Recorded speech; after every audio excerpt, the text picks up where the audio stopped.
C'est fascinant. On l'imagine dans son bureau en train de regarder les chaînes d'infos et de se délecter. Parce qu'on a vraiment l'impression qu'Emmanuel Macron l'a fait pour ça, finalement. Pour se dire qu'il est redevenu le maître des horloges, pour voir les commentateurs commenter, pour voir les oppositions se déchirer et se dire que c'est lui qui décide, que c'est lui qui domine.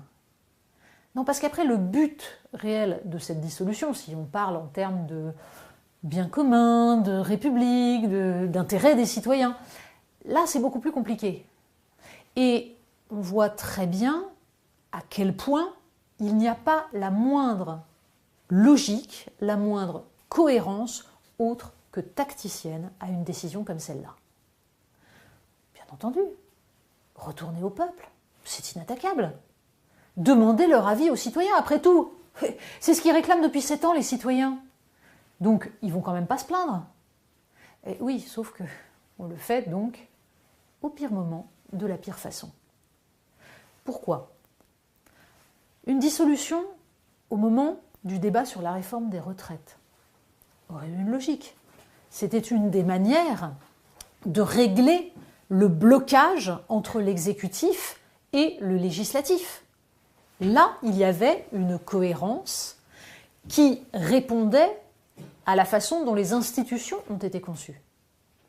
De même, une dissolution à l'automne, face à une motion de censure sur le budget, là aussi, outil présent dans la Constitution, décision qui permet de sortir du blocage. Mais aujourd'hui, après une élection européenne, après une élection durant laquelle Emmanuel Macron, avec ses troupes, a expliqué en long, en large, en travers qu'il n'y avait aucune raison de tirer des conséquences nationales d'une élection européenne. Que donc, évidemment, il n'y aurait pas la moindre dissolution ni quoi que ce soit d'autre. On continuerait comme avant. Alors oui, il n'y a que les imbéciles qui ne changent pas d'avis. Ok. Pourquoi ? Parce que Jordan Bardella fait plus de 30%, mais c'était prédit par les sondages. Le problème dans cette affaire, c'est que ce n'est pas le gouvernement, ce n'est pas la majorité présidentielle qui est désavouée. C'est Emmanuel Macron lui-même. C'est lui dont les Français ne veulent plus. C'est lui qu'ils jugent responsable d'une situation qui leur semble intolérable. Alors quelle est-elle cette situation ? Eh bien, un pouvoir d'achat en berne, l'impression d'un pays qui se disloque, qui est en train de s'appauvrir, des services publics qui reculent, des infrastructures qui sont laissées à l'abandon et qui ne permettent pas l'égalité entre les citoyens.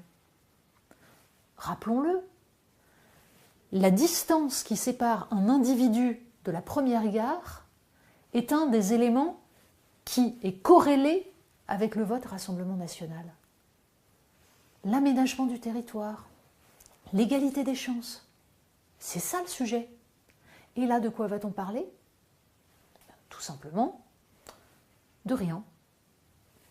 On peut prévoir une campagne de hurlements ultra condensée pendant 3 semaines. Donc les débats qui n'ont pas été tranchés pendant la présidentielle et législative de 2022 parce qu'Emmanuel Macron a choisi de ne pas faire campagne ne seront toujours pas tranchés.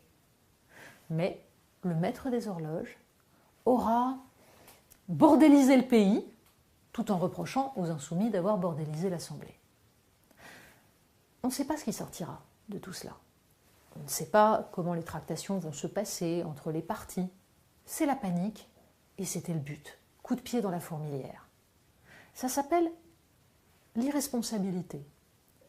Parce qu'un président de la République désavoué n'a aucune envie de tirer les conséquences de ce désaveu et de se comporter de façon gaulienne. Une fois de plus, on transforme l'or des institutions en le plomb du bazar, de la fracturation et derrière de l'impuissance politique.